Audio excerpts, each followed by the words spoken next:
What's up, y'all? It's your girl Ebonée, aka the Princess of New York, and I'm back with yet another interview. Now, today I got my bro in the house, Prince Kurt Russell, who happens to be an expense manager by day and a comedian by night.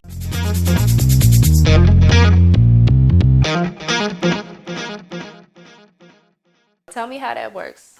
Um, it works like everything else works. You gotta bust your ass. It's your 9 to 5. It's what I do for my 9 to 5. I work in finance, and at night I'm a comedian. It's 5, 6 nights a week. I'm doing shows or even open mics. Whatever it is.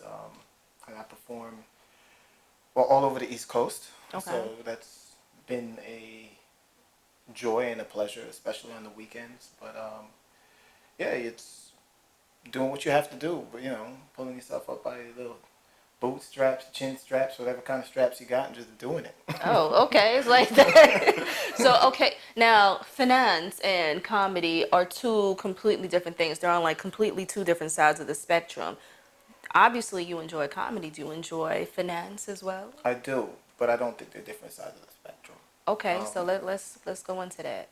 And I don't think they are because for every project or anything that you're doing, you need some sort of financial backing behind it. You need some expertise behind it. I think a lot of what stops artists is that there's always a money block, and you keep digging, and you always feel like you're not getting to the next plateau, and it's always what's the first thing people always yell at, and it's money. Yeah.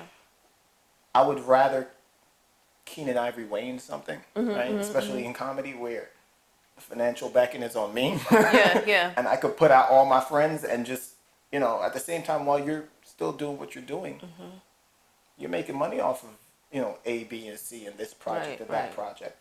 So I don't look at it as two different sides of a coin. Okay. I look at it as the same side of the same coin. And, you just go ahead and amalgamate everything and put it together.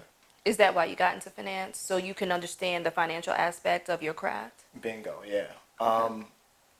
I stayed away from it for so long. Okay. My dad, my mother, they're in banking. They're in accountants and banking. They're in that kind of industry, and it never really appealed to me. To be honest with you, what I kind of got together and realized was, for you to know your money and know what you're doing with it, you don't want to have somebody else handling it. Right. Solely, where you don't know what's happening with your money. I think I heard 50 Cent say one time, I'll call my accountant every day, sometimes twice a day. And I go through the numbers, say, if my numbers don't match your numbers. Yeah. We got a problem. We got a problem.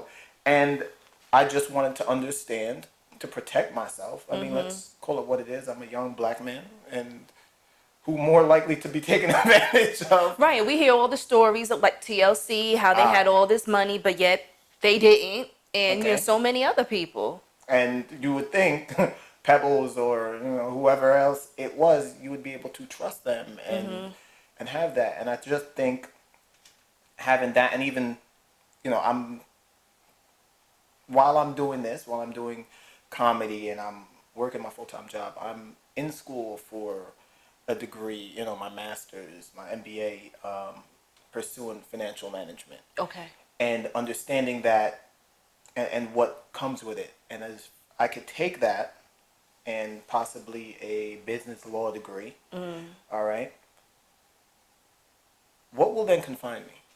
There's nothing. I could be able to walk into any agency, any place, and say, look, I'm either self-financed or I know how to get to financing something. And I think for particularly, I want to say it again, and I'm not making it a racial issue, but particularly what I see for young black men and women, we don't think in that scope, which is why, we're always complaining. It takes us 10 steps to get to get to where we should be.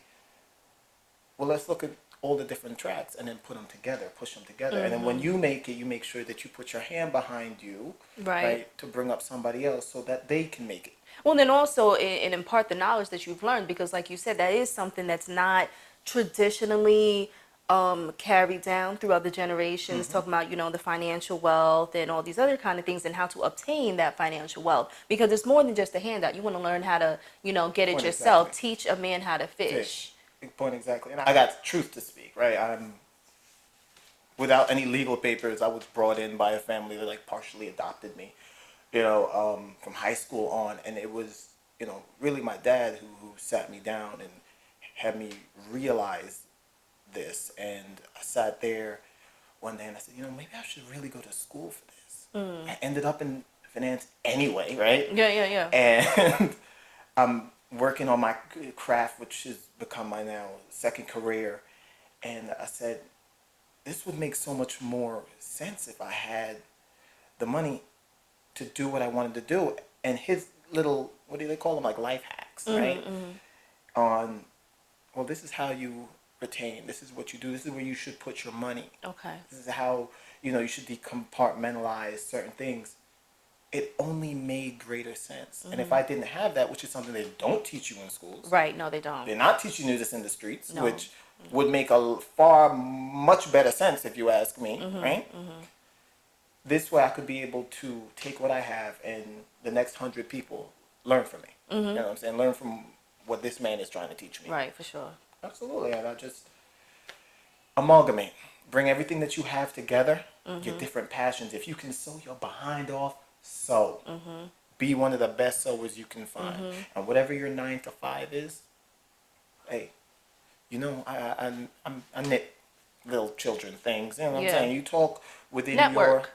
Exactly. Networking. Networking is... No matter where you go, no matter what you do, it's all about networking. And it is the most fundamental thing in any business. Yeah, for sure. Now, so that's the financial aspect. How did we get into comedy? Like, what's the story behind that? Because when you and I first met, we were acting together. Yeah. And then now all of a sudden, you're doing all these like comedy tours and everything. Well, I also have a theater degree, which you know of. I have always loved comedy. Okay. It was always something that was always natural for me. Since I was a kid, I know I look like Dave Chappelle, but I'm not his child. Who told you you look like Dave? I'll stop it. Who told you that? You should see my younger pictures, all right? Let me take a look at those. Yeah, We're going to compare. He's brolic as hell now, but look at the young skinny Dave Dave. doing his thing. Young, yes, he is. All right. And it was always my love of... I loved comedians. Eddie Murphy, Carlin. I didn't really get into Pryor until I was older. But and him and Red Fox. But growing up, the people that influenced me heavy were Robin Williams, Chris Farley, believe it or not. Because, and I have to say more than I think anybody else, it was Chris Farley. Really? Simply because watching him on SNL and being 3, 4, 5, 6, even 7 years old, I think he was on there for about 4 years that I remember. I couldn't relate to what everyone else was talking about. But you were able to relate to Chris Farley. Yeah, because it was this physical kind of comedy, right? He did physical comedy almost all the time, and he just threw his fat self out there. He didn't care, you know what I'm saying? And we laughed for it. Yeah. It was different. And, put a 6-year-old... My mother's a huge comedy fan. I remember, being a kid, sitting in her lap watching Burl and Dangerfield, Robin Williams. And even, I remember like a young Eddie. I think my first time with Delirious, I must have been like 3 or 4 years old, something to that effect. And watching that and just having that grow on me, Jamie Foxx, as I got older, and watching these people's comic timing, it was almost like it was inevitable. And people kept saying, this is what you need to go into. Acting is something that's second nature for you. Right. And my teachers would tell my mother, I think you should go into acting. I mean, really. Then they were like, I think he'd do really well as a comedian. Okay. If I had trusted myself as a youngin', and I think that's what's really important for people to know. Trust yourself. Yeah.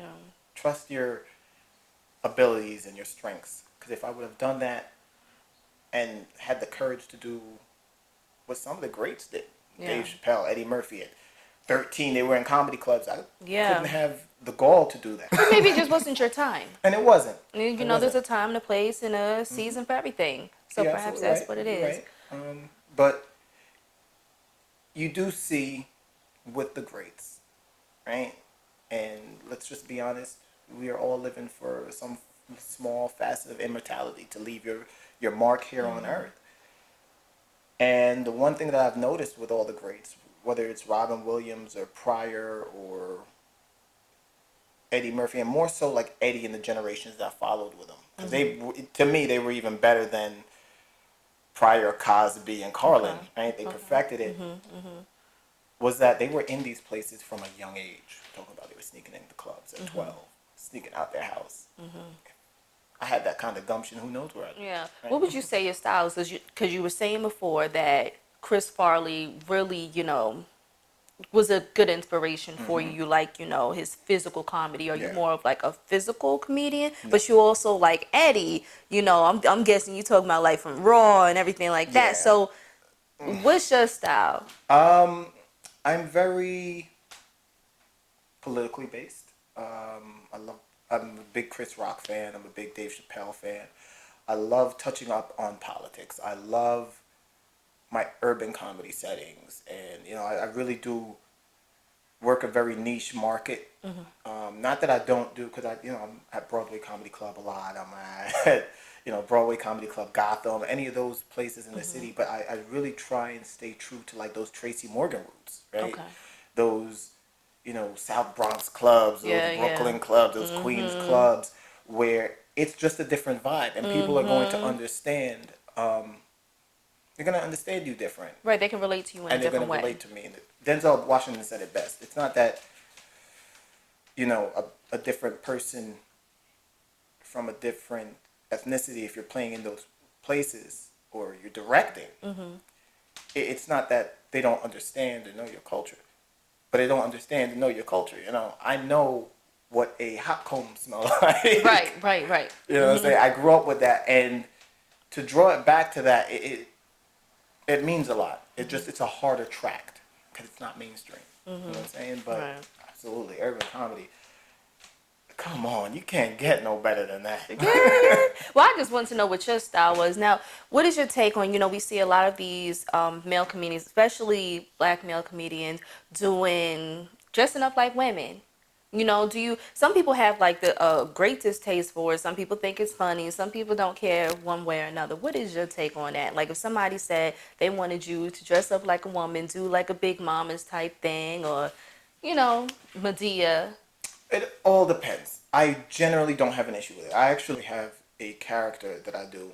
I don't actually get in full clothing, but Katrina, which is not too far off of a stretch, right? It's a play on it, and I understand the relevancy in it. Okay, and what was it? Dave Chappelle, when he gave up his show, he was always talking about there were people coming to him with a dress. That's not the comic shit. That's not what the comics should be doing. Right. Okay, and I'm sorry if that's not what they feel comfortable doing. I don't have an issue with it for this reason. I'm about making people laugh. Okay, and educating, and not for nothing. I don't see how it hinders in either of those two scopes. But that's just me. Everybody's objective as a comedian is different, and where they're trying to come from is different. I think Tyler Perry went a little over the top. I'm not going to sit here and lie. Okay. You know what I'm saying? How so? I love Medea. And let's just keep it honest. The last 3 or 4 movies probably got a little stale, and we should have said, give it up.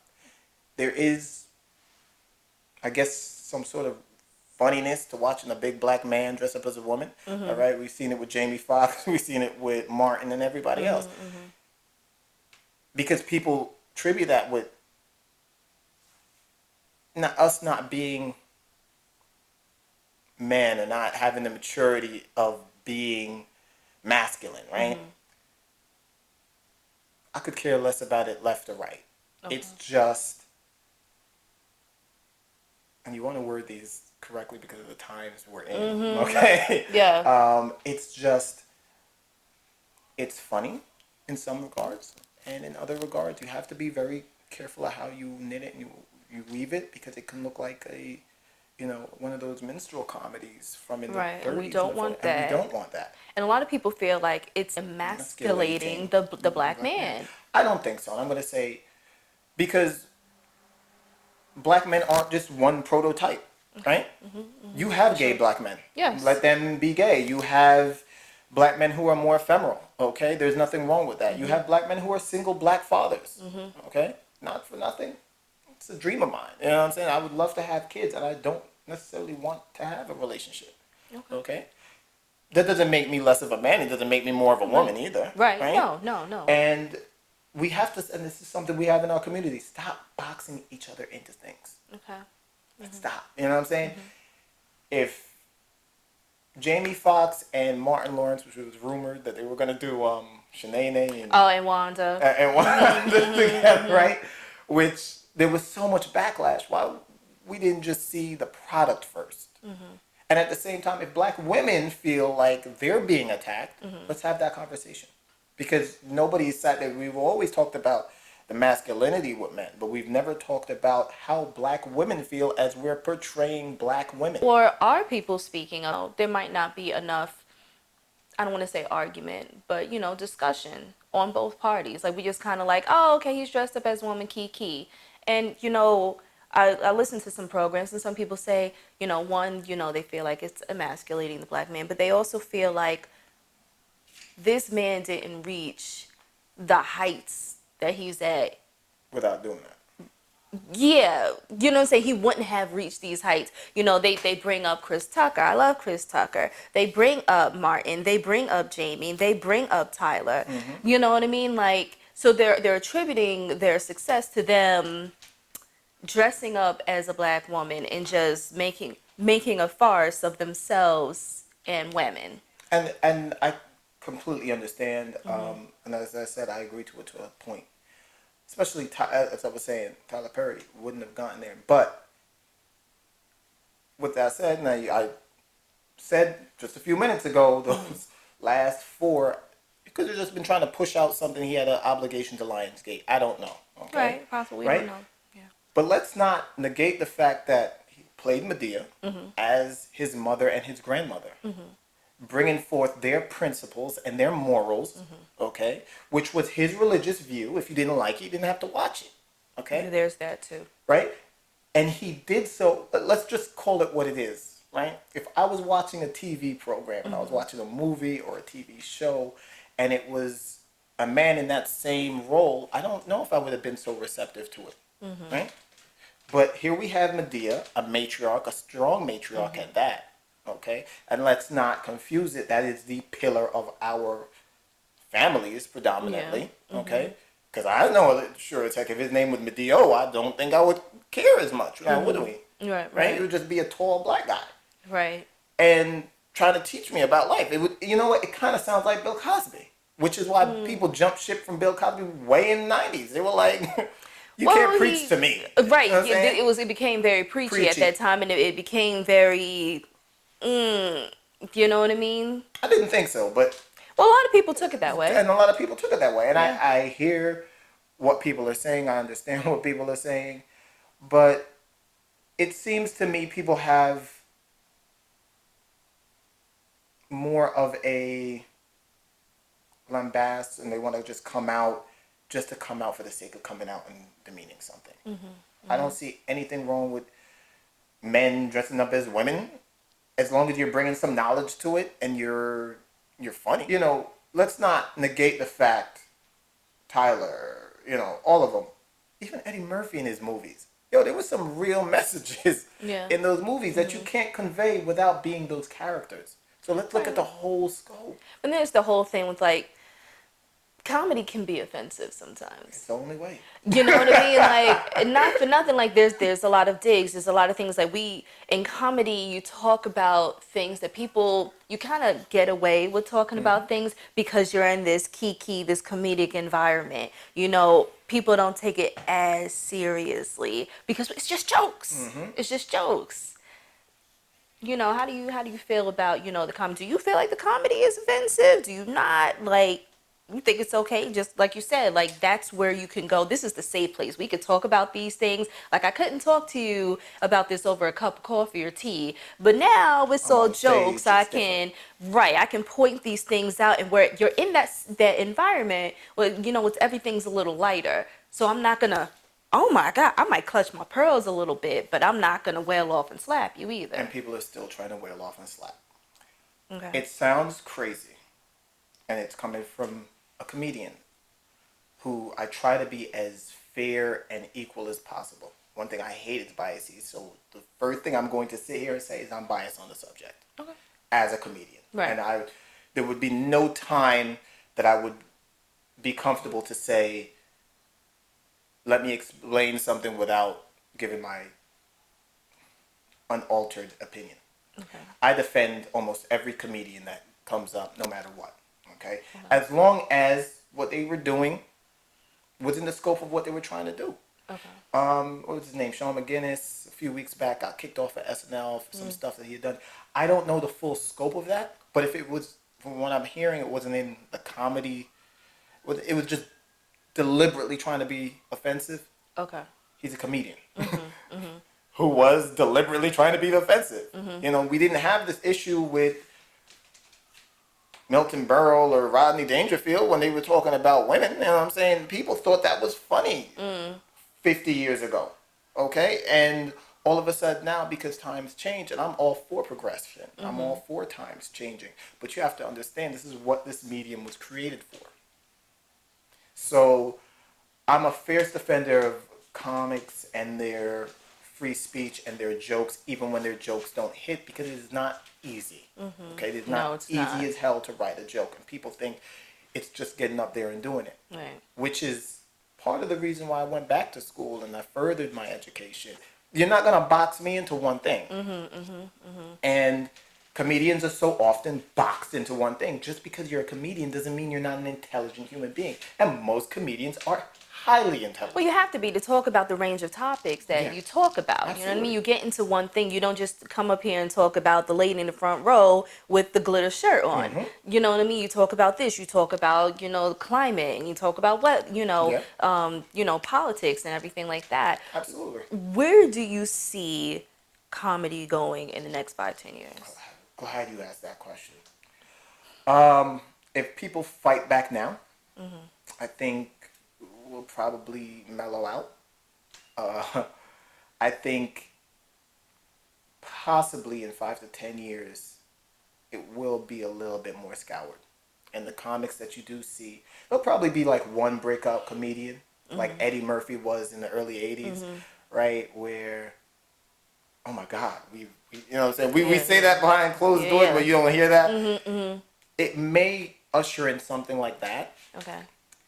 but it's going to continue to be scoured. When Louis C.K., and don't get me wrong, I'm not saying what he did was right, but Right.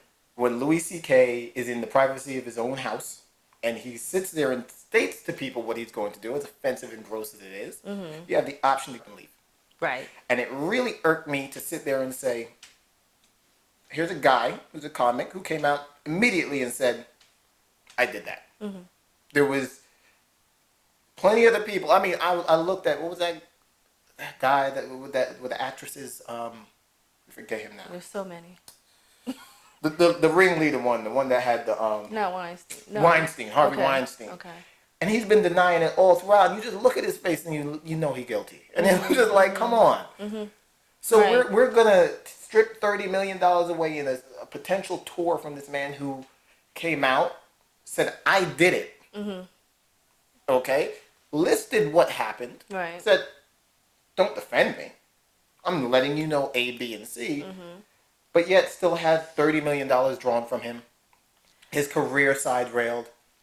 I know. I'm not defending his actions. But what I am saying is, you knew what the hell was going on. You didn't not know all of the things that were going on. It's the same thing with Bill Cosby. Now, Bill Cosby, I'm glad he's in prison. Don't get me wrong. I wish he would have gone 30 years ago, right? When the first one came up. But don't sit there and lie as if you're going to his dressing room and don't know why you're going to his dressing room. Okay? Stop. Yeah, it was like this episode of Mad Men that I watched, and it was a waitress that Don Draper met, and he called her over. She's standing there in his living room, like in the foyer, and he goes, "It's 3 o'clock in the morning. You know what this is." And I'm not saying it's right, but at the same time, he called you in the wee hours of the morning. You answered the phone. Point exactly. You're over there. What are you doing at 3 a.m., darling? Now, what my the defenses of these things are, he was America's dad. Well, So I'm you're talking using a consensual character- stuff. yeah, I'm but talking the- consensual stuff. And now, I understand you drug that. somebody, you drug somebody, you assault them, you assault them. You need to go Agreed. down. But the problem Agreed. is they're not treating everybody the same way. My When you point when you have proof out here, you send somebody away, you don't have proof about them. You don't have 100% proof about them. There are several shadows of doubts. Then you have somebody else. You have all sorts of proof and testimonies and evidence, Agreed. but yet they're not sent away. It needs to happen on the And it at needs the to same be level. Equate. It needs to be the same punishment for what is being done. Needs to be, but we know it's not. And we going know to it's be, not. though. But what I am trying to say is this man played a character. You knew what his character was. Yes, he was America's dad. Okay? And this is not just using Bill Cosby. This is anybody. Who the person is on television, people, is not who they are off screen. Character. Right. You as an actress know that. Right. I as an actor know that. And it's crazy to me how people, we're approaching 2020, still have an issue with this concept. I would never, ever, ever put myself in somebody's home or their dressing room or something like that. Like, it's just, it wouldn't work. It wouldn't happen. But we also don't know what the context is behind that to get that person to go there. But then you say no now. You say that now. You know what I mean? You say that now, but what happens when you're actually in the situation? It may be different is what I'm saying. True. You know what I mean? When you're actually in that moment. True. But so we see where you think comedy is going to be in the next 5-10 years. Where will you be? Where will Prince Kurt Russell be in the next 5-10 years? I will have finished up my second master's. I should be touring. My whole thing is I want to take comedy full time, 100%, not have to work anywhere else, but keep those connections of where I've worked to help build not just a platform for me, but those around me. If we're all doing what we're doing and driving in the same direction, we can all use each other's platforms and mediums to be able to enhance one another. And I think that's a smart idea that I grabbed from so many different other cultures, right? And I work for an international firm, so you get to see it on a first-hand basis, and it's beautiful. All right, cool. So tell everybody how they can get in touch with you. What's your social media? Do you have a website, a YouTube? How can we see you work? You can find me on Instagram under Prince_Kurt_Russell _comedy. That's Kurt with a K. Yes, that's Kurt with a K. I do have a Twitter. It's Prince Kurt Russell, and you can find me even on Facebook at Prince Kurt Russell. Okay. So, do you have any of your skits or any of your shows on YouTube? I do not. Okay. I have a few older clips up on YouTube. Okay. Simply because I really want y'all to come out and catch this live entertainment. Okay, sitting behind your desk is not catching entertainment. No, it's not. But we got to get a little snippet before we come out. And go ahead, you can look me up on YouTube. You'll get snippets and little clips in there. But then you also get the other things of where I'm performing next, especially on YouTube and Facebook. Okay. So please, go ahead, check it out. But I've been in a relationship for 6 years, okay? And I learned some real valuable stuff in relationships, okay? I think there's a golden rule in relationships. And it's not that do unto others bullshit. Don't listen to that, okay? Don't ever listen to that. The most important thing men need to do in a relationship is know your girlfriend's girlfriends. That's right. Know them. Know them real well. You know why? Yeah, you laughing because you know why. Because in every single crew of girls, there's always one crazy bitch.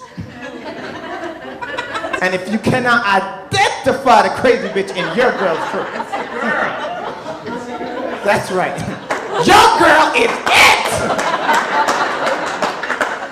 Because there ain't never, ever a sane girl is never, ever going to go to another sane girl for advice. No, no, she's not going to do it. Sister, no. Okay? She going to go to the crazy bitch. You know why? Because that's the one they call the ride or die. And you're more likely to die than ride with this bitch. I'm telling you that right now. So that's all we have today. Thank you to my guest, Prince Kurt Russell. Make sure you follow him on all social media. Make sure that you follow me, Ebonée Forever, EBONEEFOREVER. YouTube, Ms. Ebonée Online, MSEBONEEONLINE. Ebonée Forever on Facebook. And until next time, y'all, stay fabulous. Bye. Peace. Clap it up for Prince Kurt Russell.